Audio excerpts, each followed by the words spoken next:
கைகளை தூணாக நிறுத்தி வாசிக்கின்ற பாம்பை கரையாக கொண்டு தேவர்கள் ஒருபுறமும் அசுரர் ஒருபுறம் அமிர்தம் கடையை அந்த அமிர்தத்தை முதல் இந்திராணி தோன்றார். அந்த இந்திராணியை வணக்கம் மனமுடித்தார்.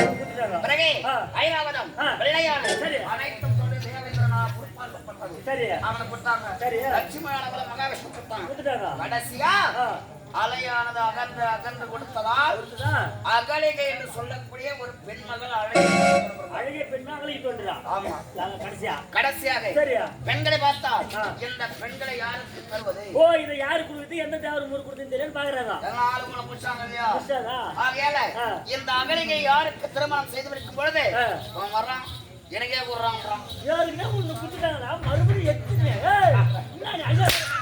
மூணு கட்டிக்கிறேன்.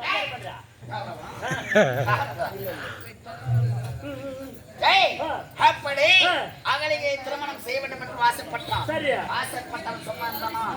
பார்த்தார்கள் தேவர்கள் ஒருவனுக்கு ஒருத்திதான். ஆமா இதான பண்பாடு. அதான் தமிழோட பண்பாடு. வாழ்வு கிடையாது என்ற உரைக்கும் தளத்திலே ஒரு கட்டளையிட்டார்கள். இருதலை பசுவை எவன் ஒருவன் பார்த்து வருகிறானோ அவனுக்கு இந்த அகலிகை திருமணம் செய்ய அகலிகை வர முடியும்னா இருதலை பசு பார்த்து கொடுப்பேன்னு சொல்றாங்க. சரியா இருதலை பசுனா தெரியுமா? சரி சரி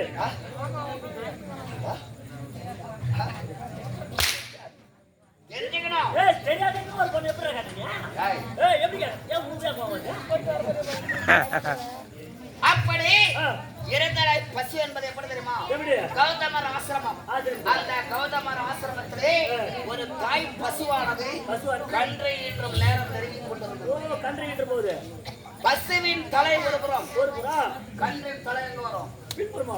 அதான்டா இருதலை பசு. அந்த இருதலை பசுவை அத உட்காரம்பர அந்த நாதர் என்ன பண்ணா கௌதமன் ஆசிரமம் சென்று கௌதமரே இந்த இருதலை பசுவை 3 முறை வலம் வந்தால் போதும் உனக்கு ஒரு